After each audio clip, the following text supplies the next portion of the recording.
Hey, I hope your week is going well. I'm coming to you from South Carolina, where it is currently sleeting and cold, and I'm ready for some hot weather, ready to get back down to DC or up to DC from South Carolina to be with you guys, bring you some Chick-fil-A, say hey and pray and give you a word from the Lord, from His word.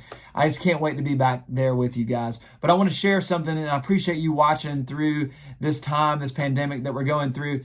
It comes from the book of Joshua, chapter 5. Now, Joshua was the next man up. He led after Moses. Moses did an incredible job, of course.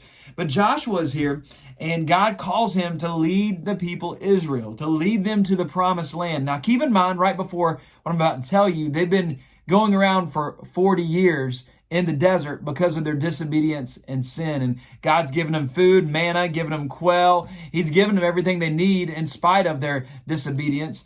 But here comes Joshua, and God tells him to do something pretty incredible, to take over Jericho. Now, Jericho was a pretty big deal. There was no way they were going to get into Jericho. But right before this, he has this encounter with this person. And here's what it says.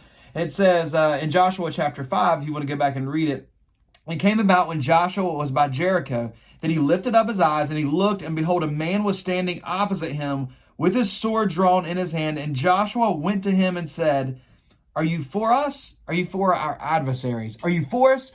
Or are you against us? Are you for us? Or are you for our enemies?" And I love what I believe this is Jesus, because he bowed down to him, Joshua did, and it calls him Lord a couple of verses later. But he said, no. That was his answer. No. And this is how he finishes it. "Rather, I indeed come now as captain of the host of the Lord." And Joshua fell on his face and bowed down to worship him. It made me think, a lot of times we divide ourselves, right? We're really good at dividing ourselves. And instead of asking God if he is for you or for your enemy, why don't you listen to the answer that I believe Jesus gave him? He said, no. And it really begs the question, like, okay, what do I do now? And I think if you read the word and you apply it to our lives, I think he's saying, hey, does it really matter if I'm for you or against you? Because here's the real question. Are you for me? That's what I think Jesus is asking us every day. Are you on my side? Quit trying to make me on your side.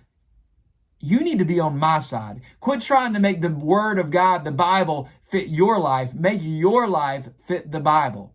So instead of asking, hey, God, are you for us? Are you for them?